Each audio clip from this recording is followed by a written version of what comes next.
నమస్కారం, welcome to I dream. ధర్మ మార్గం కార్యక్రమానికి స్వాగతం. నేను మీ విజిత. ప్రస్తుతం మనతో పాటు ఉన్నారు ప్రముఖ జ్యోతిషులు అయ్యపు శ్రీ కృష్ణ సుధీ గారు. ఇప్పుడు వారితో మాట్లాడి మరిన్ని విషయాలు తెలుసుకుందాం. నమస్కారం అండి. నమస్కారం అండి. గురువుగారు, మనకు సూర్యగ్రహణం రాబోతుంది అక్టోబర్ 2వ తారీఖున అని చెప్పి చెప్తున్నారు. అయితే మనకు గ్రహణాలే లేవు ఈ సంవత్సరంలో మనకు అని చెప్పి, అసలు ఉన్నా కూడా వర్తించవని చెప్పి కూడా మనం ఉగాది పంచాంగ శ్రవణం సమయంలో చాలామంది చెప్పడం కూడా జరిగింది. అయితే నిజంగా గ్రహణం అనేది మన దగ్గర ఉందా? మనం నియమాలు పాటించాలా? మన దగ్గర లేకపోయినా ఆ ప్రభావం మనపై ఉంటుంది అని కొంతమంది చెప్తున్నారు. నిజంగా అలా జరిగే అవకాశం ఉంటుందంటారా? ఒకటి, భారతదేశంలో అయితే గ్రహణం కనిపించట్లేదు. ఓకే, ఆంధ్రప్రదేశ్లో కాదు, పూర్తి భారతదేశంలో ఎక్కడ గ్రహణం కనపడటం లేదు. ఓకే, అయితే కనబడినంత మాత్రం చేత ఆ గ్రహణం వచ్చేసేసి మన మీద ఏమీ ప్రభావం చూపెట్టదు. అలానే వచ్చేసి ఆ గ్రహణ ప్రభావం కానివ్వండి, దానివల్ల కలిగేటువంటి ఉపద్రవాలు కానీ నష్టాలు కానీ మన ప్రాంతానికి ఏముండవు అని చెప్పేసి అంటున్నారు. ఓకే, అయితే దీంట్లో ఒకటి గమనించాలి మీరు. సూర్యుడు, భూమి, చంద్రుడు ఒక సరళ రేఖ మీదకి వచ్చినప్పుడు పౌర్ణమి అమావాస్యలతో కలిసి కానీ సాధ్యపడదు. వచ్చిన సమయంలో రాహుకేతువులు కూడా అదే దారిలో కనుక్కుంటే అది రాహుగ్రస్త గ్రహణము, లేదంటే కేతుగ్రస్త గ్రహణం. ఓకే, రాహుకేతువులను వచ్చేసేసి ఛాయాగ్రహాలని అంటారు. మన జ్యోతిష్యంలో కూడా రాహుకేతువులకి వాళ్ళ సొంత ప్రాధాన్యత ఏమీ లేదు. ఏ రాశిలో ఉంటే, ఎవరి చేత కలిసి ఉంటే, ఎవరి దృష్టిలో ఉంటే వాళ్ళ ప్రభావాలు ఇస్తారు. మన దీంట్లో చెప్పేది కూడా భూమి యొక్క ఛాయ, లేదంటే చంద్రుడి యొక్క ఛాయ. అవి రెండు కలిపి ఒకటి రాహు, ఒకటి కేతు, నోట్స్ అంటున్నాం, నథింగ్ బట్ నోట్స్. దానివల్ల గ్రహాలు ఒక రకమైనటువంటి ఒకే సరళ రేఖలో. ఇదేంటంటే రవిని ఆత్మకారకుడు అంటున్నాం. మన సోల్ అయితే ఏదైతే ఉందో అది రవి. చంద్రుడు మనఃకారకుడు. అలానే భూమి మన యొక్క శరీరం అనుకోండి. భూమి మీద మనం ధాతు యుక్తంగా ఉన్నటువంటి శరీరం పంచభూతాత్మకం. ఈ శరీరం ధాతుయుక్తంగా ఉంటుంది. అది భూమి నుంచి ఏర్పడిన పంచధాతువులతో ఏర్పడేది. ఇలాంటి మూడు ఒకే సరళ రేఖలోకి వచ్చినప్పుడు భూమి మీద ఎక్కడున్నా దాని ప్రభావం ఉంటుంది. ఓకే, అందులో 1 సంవత్సరం కాలంలో ఎక్కువ గ్రహాలు వచ్చినప్పుడు ఎలా అంటే, మీకు తెలుగు ఉగాది దగ్గర నుంచి తీసుకుంటే ఇది మొత్తం 4 సార్లు సంభవిస్తుంది గ్రహణాలు. అదే భారతదేశంలో కనపడట్లేదు, అది వేరే విషయం. కానీ ఏంటంటే మనకు పగలైనప్పుడు చంద్రుడు అవతల వైపు ఉంటాడు కాబట్టి రాత్రిపూట ఉంటే చంద్రగ్రహణం కనపడుతుంది. ఆ భూమికి అవతల వైపున, ఎందుకంటే ఈ గోళంలో కాకుండా, ఈ భాగంలో కాకుండా ఆ భాగంలో కనపడుతుంది. అలానే మనకి వచ్చేసేసి రాత్రి అయినప్పుడు సూర్యగ్రహణం వస్తే ఆ అవతల భాగంలో కనపడుతుంది. ఇవి ఎక్కువ ఆ భాగాన్ని ప్రభావితం చేస్తున్నాయి. తద్వారా నష్టం కానివ్వండి, దాని ప్రభావ తీవ్రత కానివ్వండి ఆ దేశాల మీద ఖచ్చితంగా ఉంటుంది, ఉండి తీరుతుంది. అలానే ఒక తెలుగు పంచాంగం కానివ్వండి, ఇంగ్లీష్ క్యాలెండర్, ఒక క్యాలెండర్ ఇయర్లో 2 గ్రహణాలు వెంటనే వస్తే ఒక ఫలితం, 4 గ్రహణాలు ఒక సంవత్సరంలో వస్తే దాని ప్రభావం తీవ్రంగా ఉంటుంది. దీనికి కొన్ని ఉదాహరణలు చాలా పూర్వకాలంలో కూడా చెప్పారు. మహాభారత యుద్ధ సమయంలో వెంటనే గ్రహణాలు వచ్చినాయి. సూర్యగ్రహణం యుద్ధం జరుగుతున్న సమయంలో వచ్చింది. ఆ సమయంలోనే వచ్చే సైంధవుడిని సంహరించడానికి విష్ణువు చక్రం అడ్డం వేసి, శ్రీకృష్ణుడు చక్రాన్ని అడ్డం వేసిన దానికి సూర్యాస్తమయం అయిపోయిందని బయటకు వచ్చిన సైంధవుడిని సంహరించాడు అర్జునుడు. అది ఒక గ్రహణం కింద చెప్పడం జరిగింది. అదొకటి ఉదాహరణ. తర్వాత కాలంలో మనకి ఎప్పుడైతే ఇలాంటి గ్రహణాలు వరుసగా వస్తున్నాయో, వెంటనే గ్రహణాలు వచ్చినప్పుడు ఒకే ఎనర్జీ అదే రకమైనటువంటి వైబ్రేట్గా వచ్చినప్పుడు ఖచ్చితంగా దానివల్ల ప్రభావ తీవ్రత ఎక్కువగా ఉంటుంది, నష్టం. ఇవి మీరు గమనించినట్లయితే ఎక్కువగా ఇండియన్ ఓషన్, పసిఫిక్ ఓషన్ మధ్య, అలానే పసిఫిక్ ఓషన్ అను అట్లాంటిక్ ఓషన్ మధ్య ప్రాంతాలు ఇది ఎక్కువగా సంభవిస్తున్న ఈ సమయంలో వచ్చినటువంటి గ్రహణాలు ఈ సంవత్సరం. ఈ గ్రహణాల ప్రభావం ఆ దేశాల మీద చాలా దారుణంగా ఉంటుంది. ఒక రకంగా చెప్పాలంటే సూర్యగ్రహణం తర్వాత అతి తీవ్రమైన భూకంపం కానివ్వండి, సునామీ లాంటిది కానీ తప్పనిసరిగా రావచ్చు. ఓకే, అంటే మనం నివసించే ప్రాంతాన్ని బట్టి అక్కడ ఉన్న ప్రజలకు వర్తిస్తుందా, లేదంటే ఇప్పుడు మన భారతదేశంలో ఉన్న వాళ్ళు విదేశాల్లో ఉండే వాళ్ళు కూడా ఉన్నారు కదా, వాళ్ళకు కూడా వర్తిస్తుందా? అక్కడ ఎవరుంటే వాళ్ళకి వర్తిస్తుంది. ఆ ప్రాంతంలో ఎఫెక్టెడ్ ఏరియాలో ఎవరున్నా. ఇంకొకటండి, మనకి మీరు గమనిస్తే 2004లో సునామీ వచ్చింది. దానికి ముందు 3-4 నెలల ముందుగా సూర్యగ్రహణం సంభవించిన తర్వాత దాని ప్రభావం వల్ల వచ్చినటువంటి సూర్యగ్రహణం మన దేశంలో సునామీని తెప్పించింది అంట నేను. దానికి ఏంటంటే కొన్ని గ్రహాలు కొన్ని చోట్ల ఉన్నప్పుడు, ఇప్పుడు మీకు ఇంకొక ఎగ్జాంపుల్ మాట్లాడచ్చు. 1977లో వచ్చినటువంటి దివిసీమ ఉప్పెన, దాని ప్రభావం కూడా దానికి అనుగుణమైనటువంటి గ్రహస్థితులు ఇప్పుడు ఉన్నాయి. ఆ సమయంలో ఏ గ్రహాలు ఎక్కడ ఉన్నాయో ఓకే అదే గ్రహస్థితి ఈ సమయంలో కూడా మనకి కుజస్తంభన ఒకటి, గురుడు వక్రం ఒకటి, ఓకే అప్పుడున్న రాహు ప్లేస్లో ఇప్పుడు కేతు ఉన్న ప్లేస్లో అప్పుడు రాహు, ఇలాంటి పరిస్థితి. రాహు కేతువులు పరస్పరం వ్యతిరేక్త దిశల్లో ఉంటారు కాబట్టి అదే రాశుల్లో మీనంలో ఒకళ్ళు కన్యలో ఒకళ్ళు ఉండటం తటస్థిస్తుంది.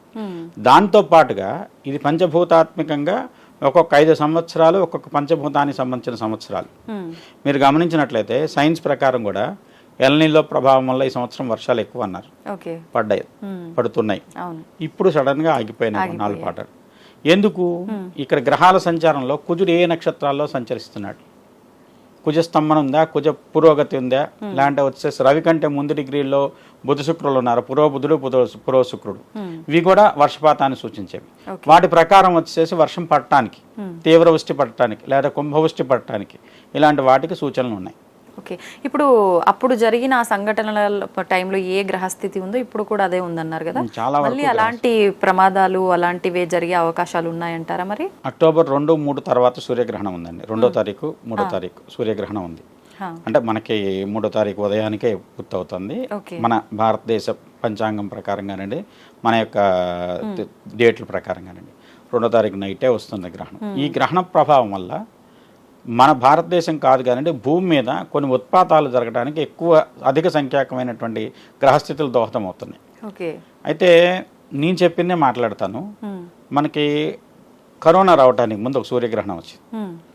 ఆ గ్రహణంలో సూర్యుడు కేతువుతో పాటుగా మొత్తం 5 గ్రహాలు కలిసినాయి, సప్తగ్రహ కూటమి. ఇన్ని గ్రహాలు ఆ గ్రహణం అంటే సూర్యుడితో పాటు బుధుడు ఎక్కువ కలిసే ఉంటాడు, శుక్రుడు దానికి 90 డిగ్రీస్ కంటే ఎక్కువ దూరంలో ఉండడు. అలా మిగతా గ్రహాలు కూడా కలవటం సంభవించిన కారణం చేత తీవ్రమైనటువంటి అంటువ్యాధులు ప్రబలుతాయంటే కొంతమంది హేతువాదులు ఇవన్నీ భయపడటం కోసం మీరు చెప్పే మాట్లాడినారు. వచ్చిన తర్వాత ఏదో కాకతాళీయంగా జరిగిందన్నారు. ఇవన్నీ ఏంటంటే కొన్ని దీని నుంచి ఉపద్రవాల నుంచి సూచనలు ఉన్నప్పుడు ఉత్పాతాలు కలగటానికి సూచన, దాన్ని తప్పించుకోవడానికి పరిహారాలు కూడా చెప్పారు మనకు కొన్ని గ్రంథాల్లో. శాంతి కమలాకరణ లాంటి గ్రంథాల్లో దానికి సంబంధించిన ఉత్పాతాలు ఇలా రావచ్చు, ఈ గ్రహస్థితులు కానివ్వండి ఈ రకమైన గ్రహణాల వల్ల జరుగుతాయి, వాటిని ఎలా అధిగమించవచ్చు, ఏ రకమైన శాంతులు చేయాలి, దీనికి సంబంధించిన పరిహారాలు చెప్పారు. అవి చేసుకున్నట్టయితే, ఎందుకంటే ఊరికే ఇలా జరుగుతుందని భయపెట్టడానికో లేదంటే ఈ రకమైన గ్రహస్థితి వల్ల ఇంత ప్రమాదాలు జరుగుతాయి, ఇంతమంది చచ్చిపోతారు అని చెప్పడానికో జ్యోతిష్ శాస్త్రం లేదండి. ఫలాని గ్రహచారాన్ని సూచయంతి మనీషిణ కోవక్తా తారతమ్యస్య తమేకం వేద సంహిన. చాలా ఉద్గ్రంథాలు రాసిన వాళ్ళు కూడా ఫస్ట్ శ్లోకం కింద దీన్నే పెట్టుకున్నారు. ఎందుకంటే దీన్ని సూచన చేయటంతో వల్ల కొంతమందిని కాపాడడానికి చాలా వరకు అవకాశం ఉంది. ఏ ప్రాంతం అయితే ప్రభావితం అవుతుంది, ఏ ప్రాంతంలో అయితే ఇలాంటి ఉపద్రవాలు వస్తున్నాయి, మనం కరెక్ట్ గా ఏ ప్రాంతంలో సంభవిస్తోంది కూడా చెప్పే అవకాశం ఉంటుందంటారా?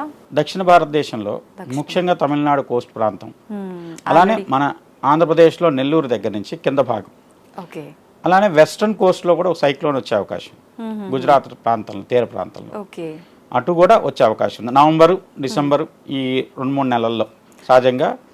ఇప్పుడు మీరు గమనిస్తే మామూలుగా దానికి ఇది జ్యోతిషాస్త్రమైనటువంటి విశ్లేషణ కూడా అవసరం లేదండి. మనకి సీజన్ స్టార్ట్ అయినప్పుడే ఫస్ట్లో వచ్చేటువంటి సైక్లోన్స్ ఎక్కువ ఒరిస్సాను, ఆంధ్రప్రదేశ్, వైజాగ్, తర్వాత వచ్చేసి మన ఈ బందరు లాంటి వచ్చేసి ఒంగోలు వరకు తీరం దాటుతాయి.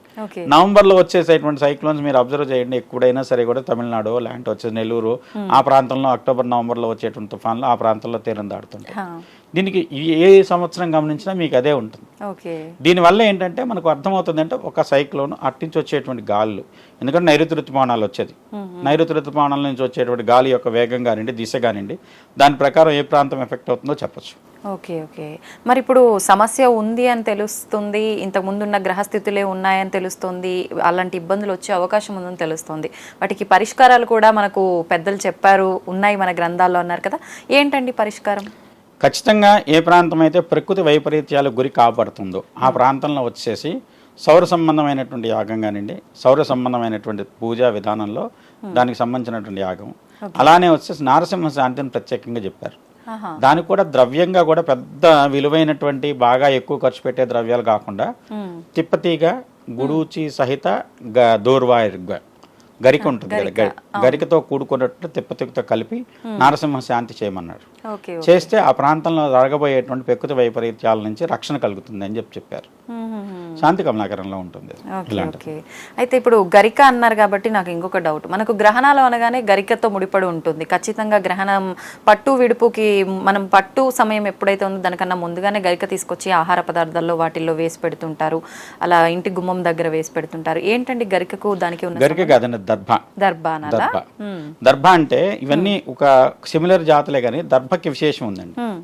మనకు పురాణోక్తంగా చెప్పాలంటే మన పురాణాల ప్రకారం ఇతిహాసాల ప్రకారం గరుత్మంతుడు తన తల్లి యొక్క దాస్యం తొలగించడం కోసం దేవతల దగ్గర ఉన్నటువంటి అమృత భాండాన్ని తెచ్చి నాగులకు ఇస్తానని చెప్పి ప్రమాణం చేస్తాడు.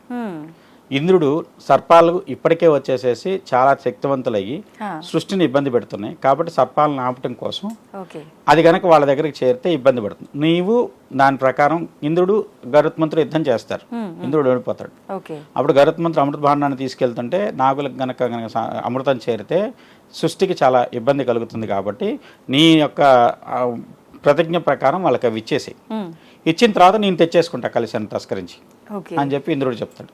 సరే గరుత్మంతుడు తీసుకొచ్చి అమృత కలశాన్ని తీసుకొచ్చి వాళ్ళకి నాగులకి ఇచ్చేసేసి ఏమంటాడంటే ఇది అమృతం, మీరు దీన్ని శుచిగా ఉండి స్వీకరించండి అని చెప్పి దర్భలు కింద పరిచి దాని మీద అమృత భాండాన్ని పెట్టాడు.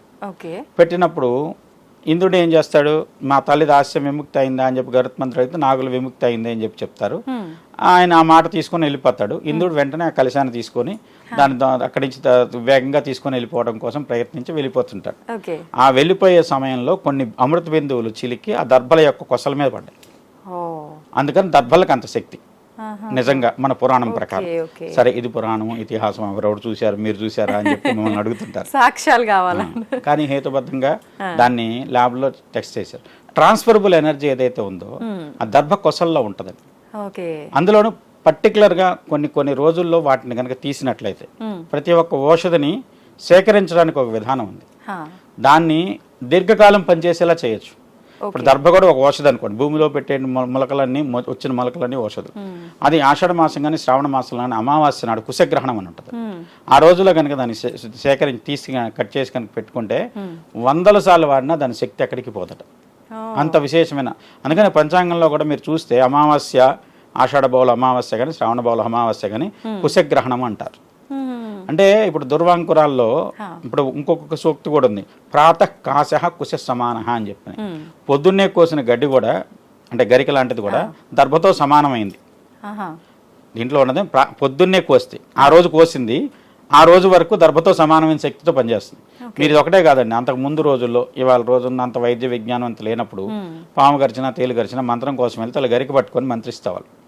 ఆ మంత్రం చెబితే గరికతో అటు ఇటు అంటే ఆ గరిక కొసల నుంచి విషాన్ని హరించే శక్తి ఉంది. దాంట్లో ఉన్న సూక్ష్మం అయితే అది. దాని ప్రకారం అయితే ఖచ్చితంగా దర్భల్లో అలాంటి ఆహార పదార్థాల్లో కూడా ఇంకా దానికి స్పష్టంగా చెప్పాడండి, ఏవైతే వండిన ఉన్నాయో వాటికి దోషం, పాలకు లేదు దోషం, పెరుగుకి లేదు దోషం, ఇవన్నీ కూడా దోషం లేనివి. ఆవులకి లేదు దోషం, నదులకు లేదు దోషం. ఇవన్నీ ఏంటంటే మనకి న్యాచురల్గా ఏవైతే స్వతసిద్ధంగా ఉన్నాయో ఏవైతే ప్రవాహంలో ఉన్నాయో వాటికి దోషం లేదు. సూర్యగ్రహణానికి సముద్ర స్నానం చేయమనే కారణం ఏంటి, సముద్రంలో ఉండేటువంటి అలల వల్ల అంతర్గతంగా వచ్చే ప్రవాహాల్లో దాంట్లో ఉన్నటువంటి ఔషధ గుణాలన్నీ ఒక్కసారి వెలికి తీయబడతాయి. ఆ సమయం సూర్యగ్రహణం అయిన తర్వాత సముద్ర స్నానం చేస్తే శారీరకంగా ఉండేటువంటి రుగ్మతలు పోవటం కాకుండా శరీరంలో ఉండేటువంటి అంతర్గతమైనటువంటి శక్తి స్థానాలు చాలా బలీయంగా యాక్టివేట్ అవుతాయి. దానివల్ల ఇంటర్నల్ గా మన యొక్క ఆత్మశక్తి పెరుగుతుంది. అది నిజంగా దాంట్లో ఉన్న సూక్ష్మం అది. ఓకే, మొత్తానికి దర్భ గరిక కాదు, గరిక వేరు. గరిక కూడా ఉంది, దానికి ప్రాధాన్యత ఉంది. కానీ దర్భ ఏంటంటే అమృత తుల్యమైంది. దర్భ ఏంటంటే దర్భ తర్వాత స్థానాల్లోకి వస్తాయి. ఇవన్నీ ఒకే జాతి అయినా కూడా బరహిస్ ఉంటుంది మధ్యలో. అలానే రెల్లు ఉంటుంది, రెల్లుని తీసేసేయలేము. రెల్లు అంటే సన్నగా ఉంటాయి కొసలు. సుబ్రహ్మణ్య స్వామి పుట్టింది రెల్లు పొదలు, అందువల్ల శరవణ భవుడు.